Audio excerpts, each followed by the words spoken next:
Holy cow. I just walked like 6 stories to get to this rooftop, trying to get to this telecom room. I'm out of breath. But you know what? Sometimes good things come to those who wait. I take a moment to take in the sights before we get down to business. Take a look at this Bix block.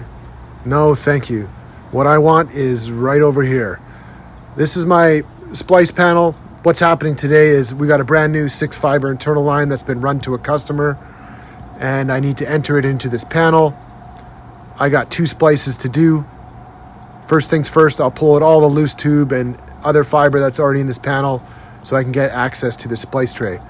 This tail ain't too long, but I use my patented sticky tapey method just to secure this, make sure it doesn't fall. And now I work on my line. I got plenty of slack here. They left me like 20 feet, so don't need that all. Make my life easier. I start bringing it into the panel. Take my time to make a slack loop look pretty, even better than when I found it. And what I'm doing here is I just cut little pieces of tape, and this is to common my new line up to the OSP tube down to this tray. Here you always have a choice of which side you want to go to, but I'll show you what. If I go to this far left side, that's too tight of a bend there. So we're going to keep everything on this side. It's kind of the way this panel is designed. Next thing, a ring cut. Pull the jacket off my fiber. Separate that Kevlar from my fiber lines, and then get rid of that stuff. I hate it. It's important, but it's annoying. Couple zip ties, secure that in place. Now my OCD is kicking in. And what I don't like is this splice tray. All the loose fiber in here is just knotted up. It's threaded with all the existing stuff.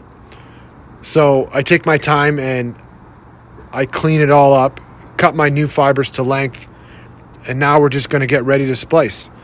I grab my Sysotek splice sleeves. I love these guys. They're 60 millimeters in length, pre-shrunk ends. They got a single entry. You can't misthread these.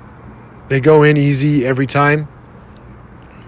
And now you guys know what this is. I'm just getting a little bit of rubbing alcohol on my lint-free wipe and start splicing, stripping the fiber, getting rid of that cladding, cleaning it up. Splicey. Here we go. All done. Everything's getting trayed again. Taking my time to make it look nice. Again, better than how I found it. That's it. Gonna wrap this in. Secure this tray in here. Wrap in all the loose tubes that I pulled out. Put my door back on. That's all I got for today, guys. I'll be back. Hope everyone's doing well. I'll talk to you all soon. Peace.